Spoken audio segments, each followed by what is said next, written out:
Welcome back. You're watching France 24. It's now time for Media Watch, our daily look at the stories creating a stir in French media. James Creedon is here with me for that. Good evening, Lana. Good evening. And we start with that speculation about the role of Twitter and of BlackBerry phones in the UK riots. The media here are all over that story. It's been one of the big debates in the last week after what happened in London and across the UK. And Oni, which is a website here in France looking into kind of digital questions, has an excellent piece about blocking social media and what the results would be, because it was one of the suggestions that David Cameron made, that perhaps there should be a clampdown on social media if there is a repeat of those cross-country riots. Now, this article says that it's really hypocritical in its discourse. Even the BBC on occasion demonised social media, speaking about their power to create rioting mobs or Twitter mobs. Now, back around the time of the Arab Spring, we were speaking about Twitter revolutions, and now we're speaking about Twitter mobs just because it's not in the same geographical zone. It's a very slippery slope. Exactly. And there is a double standard there that the sociologists who wrote this article point out. They say we have prematurely blamed social media in this instance without any statistics on their real impact. It would take months to actually gather and collate the real impact with statistics. And they, according to studies that they have looked at, sociological studies, blocking Twitter or other social media may not actually reduce the level of social unrest.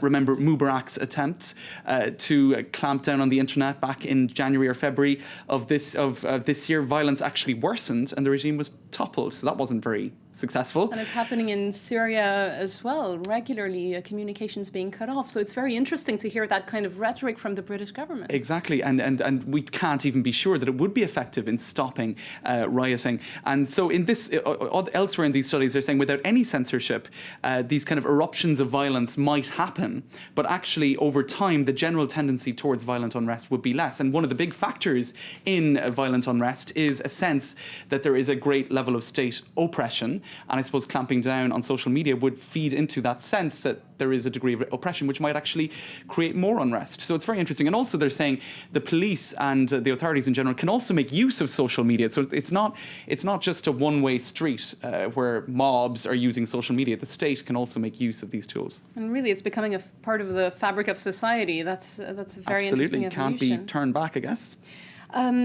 World Youth Day is in full swing in Spain right now, and the French website Rue 89 is looking at something very interesting, the kind of music young Christians listen to. That's right. Let's have a look at this the headline here. The GMG playlist, the World Youth Day playlist, Christian metal, punk rock, holy reggae. So now, I mean, I think it's more associated with the US actually, sort of Christian rock as being a trend, but it's not just in the US. You can see on this webpage here that they have lots of examples of groups that are actually in France. One band called PUSH, Pray Until Something Happens, that's short for.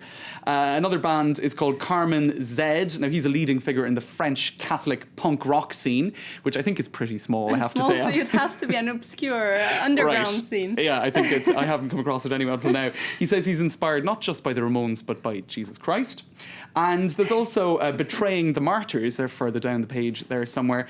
That's another group with their song Being Your Servant. And I think we'll just have a little listen into that now because it's quite surprising. Let's. If we can have a listen to this. It's kind of death metal type music.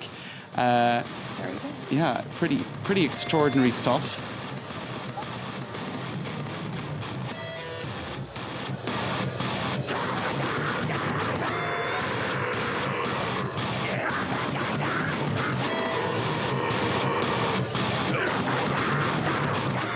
In the broader sense. So, well, Christians have an eclectic taste in music, I suppose.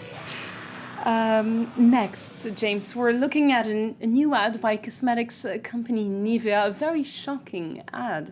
Well, let's have a look at it before we look at the reaction to it. Now, it shows an African-American male model modelling their cosmetics, and he's throwing away a mask with an afro haircut and a full beard. And look at the slogan, re-civilize yourself. I mean, I find it extremely shocking. Instantly shocking, right? It very doesn't even take provocative. a lot of time to figure out whether this is appropriate or not. And it appeared in Esquire magazine in the US. It's odd because in the 70s, the afro was even a symbol of African American pride. And here the suggestion is almost that it should be dispensed with for some sort of generic, clean-cut image. It seems extremely offensive. What's behind that ad? What kind of intention is it? That's the question. If we have a look at some of the reaction online, Le Figaro has been talking about it, about the fact that Nivea, of course, pulled that ad pretty quickly. They're also looking at the Twitter, I suppose, trends. There was a massive amount of discussion about this earlier this morning, French time, in terms of US peak hours.